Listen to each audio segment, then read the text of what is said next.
24h sur 24, on se bagarre, on se bagarre.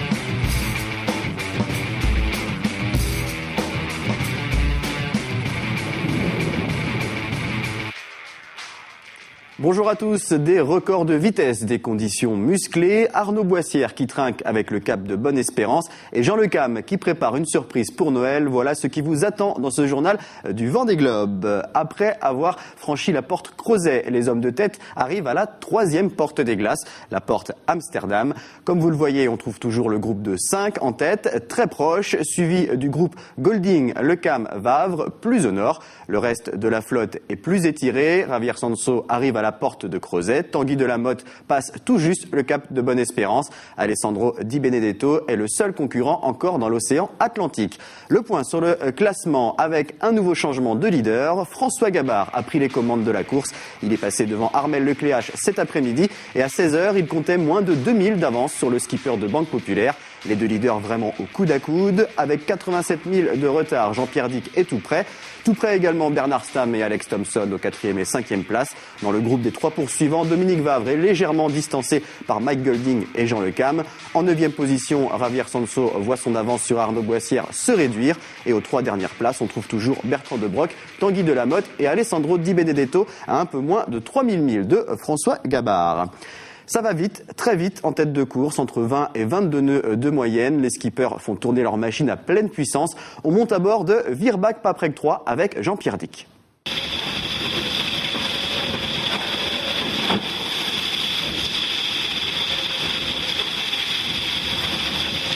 Les conditions de record sont établies maintenant, mais qui de François Gabard ou Virbac Paprec, Jean-Pierre Dick va l'avoir?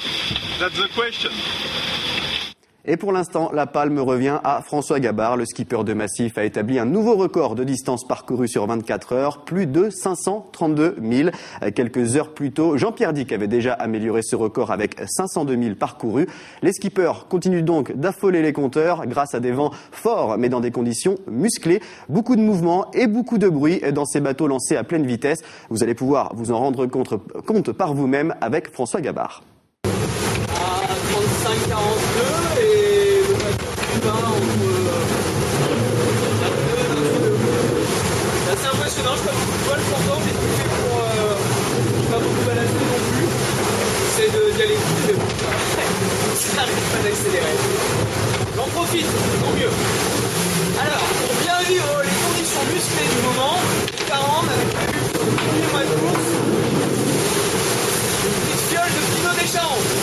Avec forcément une pâte de foie gras, j'en ai 7 ou 8 comme ça pour toute la course.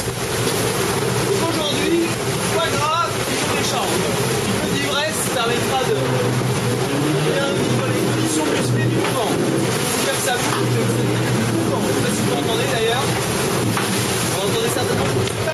Allez, ciao, à bientôt.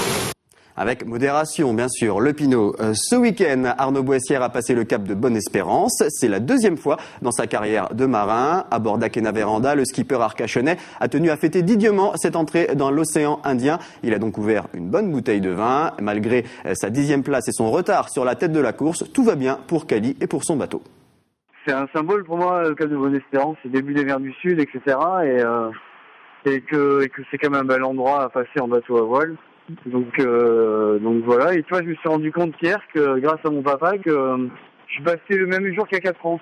Ça c'est 8 décembre et il y a 4 ans, je suis passé également le 8 décembre. Non, le bateau est en parfait état, j'ai toutes mes voiles, j'ai aucun problème d'énergie, j'ai vraiment aucun problème, donc il n'y a plus qu'à. Pour terminer le journal du Vendée Globe avec le sourire, rien de mieux que de passer un moment avec Jean Le Cam. Noël approche et le roi Jean semble avoir une idée derrière la tête. Le skipper de Sinertiel explique également pourquoi il avait du mal à entendre lors des conversations avec la Terre. Écoutez. Écoute, moi Noël ou pas, je m'en fous. Je ferai un truc pour Noël, mais ça va pas. Je peux vous dire que j'en sais rien ce que je ferai, mais ça va pas être du classique. Hein. Ça c'est sûr. Ça, ce sera pas le Père Noël avec sa fille et sa terre. Ça, je peux vous dire, hein, garantie sur facture. Je sais pas ce que je vais trouver, mais j'ai une petite idée, moi. Vous voulez que je vous en sorte une bonne? Alors, la meilleure de toutes, là, les techniciens, ils vont m'assassiner. Parce que,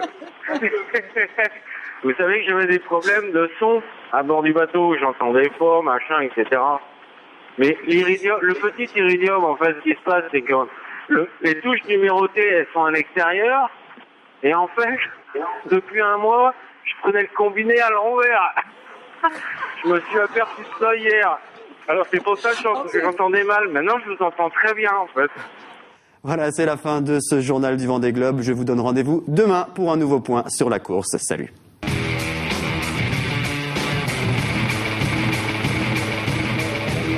24 heures sur 24, on se bagarre, on se bagarre.